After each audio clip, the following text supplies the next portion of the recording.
What's up guys? For our today's video, especially sa mga gusto mag-gitara, anyway, I'm Joy Banaag and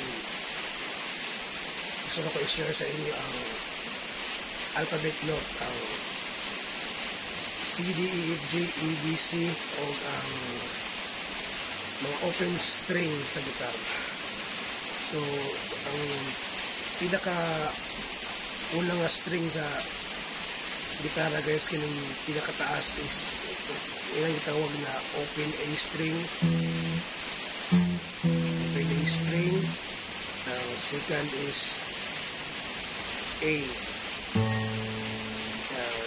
Next kining katulo guys is ang D. D string, D open string, open D string.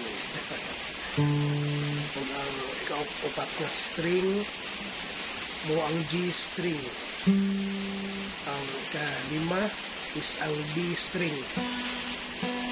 Yan siya, open B string. O ang last, ang ika-uno mo ang high E string. So A, D, G, B, E. So, mula siyang mga open string guys sa gitara. So, sa mga nagtuon o gitara, at least nakasayod mo kung saan mga open string sa gitara. Then,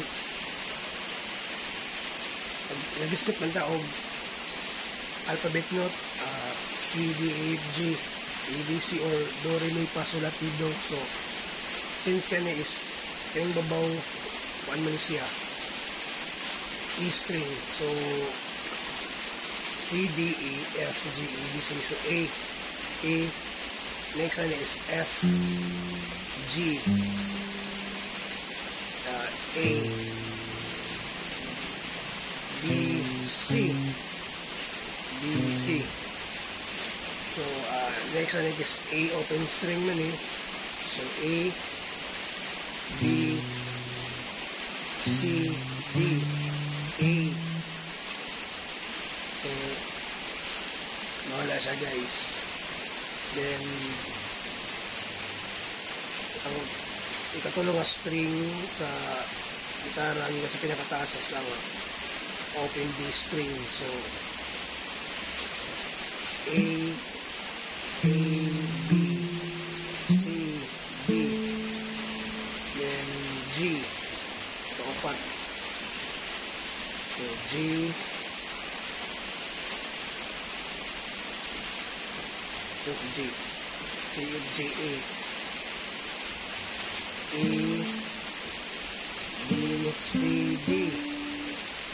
Ang kalima is ang B string. So, B, C, D, E. Then, last is ang high E string. So, A, F, G, A, B, C. So, maganig na siya guys ang alphabet note C, D, E, F, G, A, B, C. Ang open string sa mga gitas ang A, D, G, B, E. Sa mga gusto makatuon ng guitar,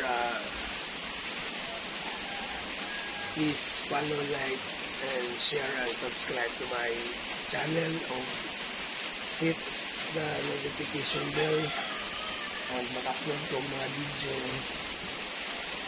once a week. Thank you.